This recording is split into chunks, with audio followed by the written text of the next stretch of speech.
being an engineer, started looking at Ethereum itself and seeing some warts, some things that really bothered me. Some of them were technical, some of them were governance oriented, but one of the fundamental things was that Ethereum, while they professed to be decentralized, it was pretty clear to me that they weren't.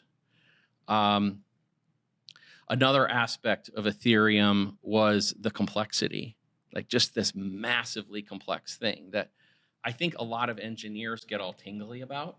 Mm-hmm. But if you've ever managed a really large organization or a complex system, you realize that this is really hard to pull off. And then the third major thing was, even though we were now in the Ethereum mining business, they had already, let's say, succumbed to pressure from the climate crew and were shifting from proof of work to proof of stake. And obviously that meant that they were by design going to put me out of business, number one. And number two, they were putting a lot of faith at the fundamental layer of this architecture in something that was completely unproven. So I started looking then at, well, what else? And that led me to Bitcoin. And as I looked at Bitcoin, I believe, well, it really was decentralized. It was clearly completely committed to proof of work. And the architecture was simple, and it wasn't trying to change a whole bunch. So on all three vectors, it was clearly superior to Ethereum. Now, it's superior in a whole bunch of other ways too, but we made a pivot in the company toward Bitcoin at that point. So, since then, and I don't want to say that was an epiphany moment either. I can't tell you that, on X day it on happened. X day this happened. It was a series of kind of revelations about, Sure.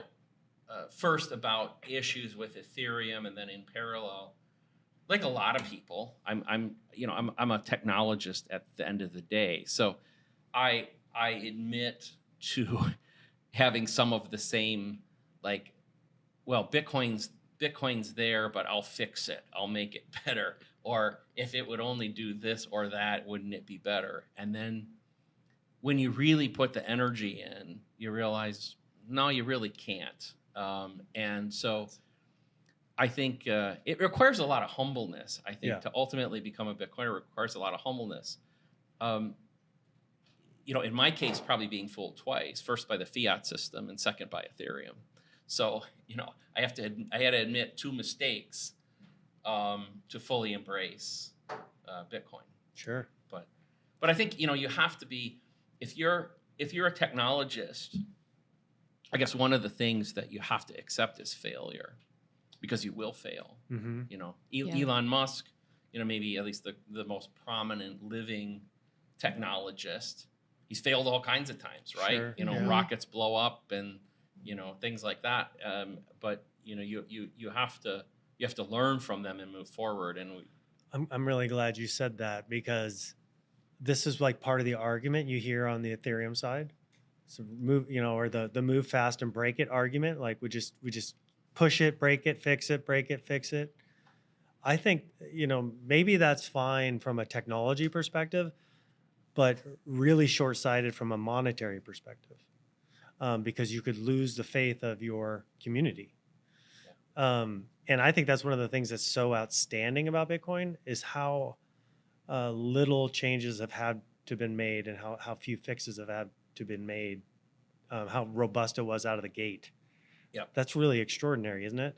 From a technology perspective, it is phenomenal, and that's why I believe Bitcoin is divinely inspired.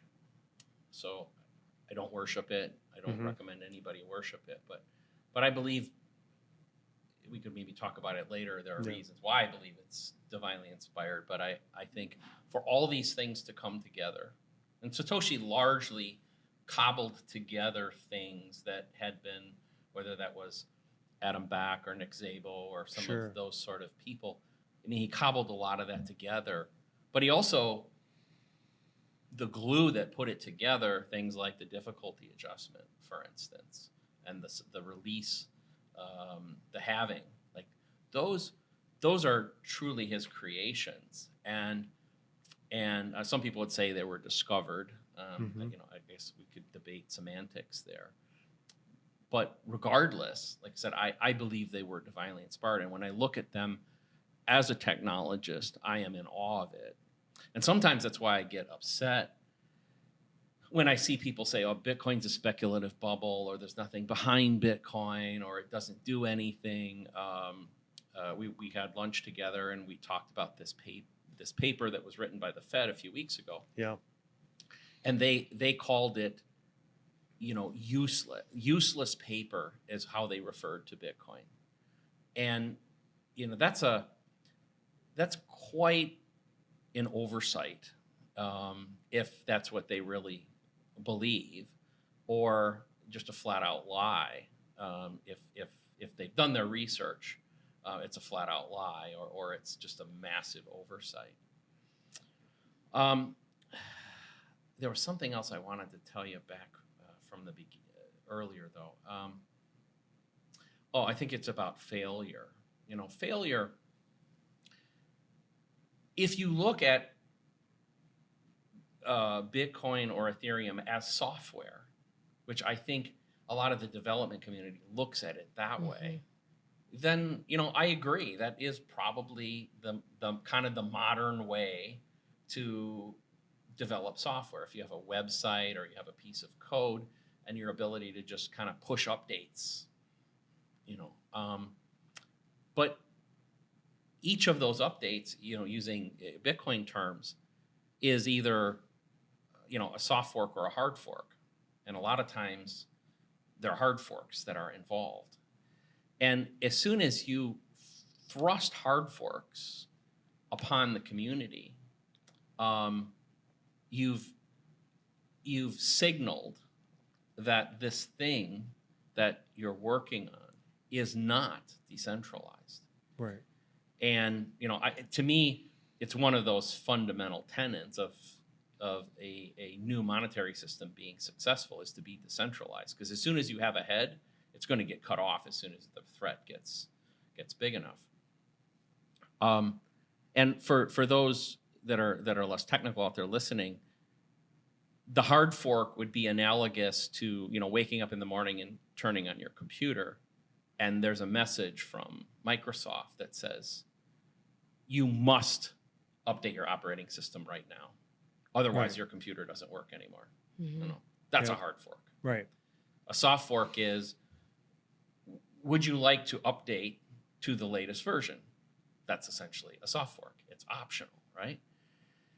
Well, hard forks, Bitcoin has basically been immune to hard fork. At least I think there was one in the first like 2 years where there was a bug that was found that required a hard fork. But essentially we've been immune to it, and I think most of us believe that it's probably best that we never have one again. Now that gets very controversial, because within the Bitcoin community are several factions that I think are still caught up in that mindset we talked about before of like, we're falling behind, Right. or we need to add this feature or that feature. Wouldn't it be cool if? Yeah. But back to your point, we're talking about money. We're not talking about software. So you've heard Bitcoin is the new gold rush by now. As world leaders on all sides have endorsed it as the future of money, and now you're looking to get started, we'll show you how. It's actually easier than you think. First, go to your nearest Byte Federal ATM and turn your cash to coin. Byte Federal has over 1,200 locations around the country with the highest daily limits. Go to our website, bytefederal.com, to find the nearest ATM to you. Log in to any wallet, then create an account, deposit your US cash, and instantly convert it to Bitcoin. That's it. We are the only US manufacturer and operator in the Bitcoin ATM industry, and our US-based live customer service is second to none. Go on, give it a whirl, and don't get left behind. Click the link below.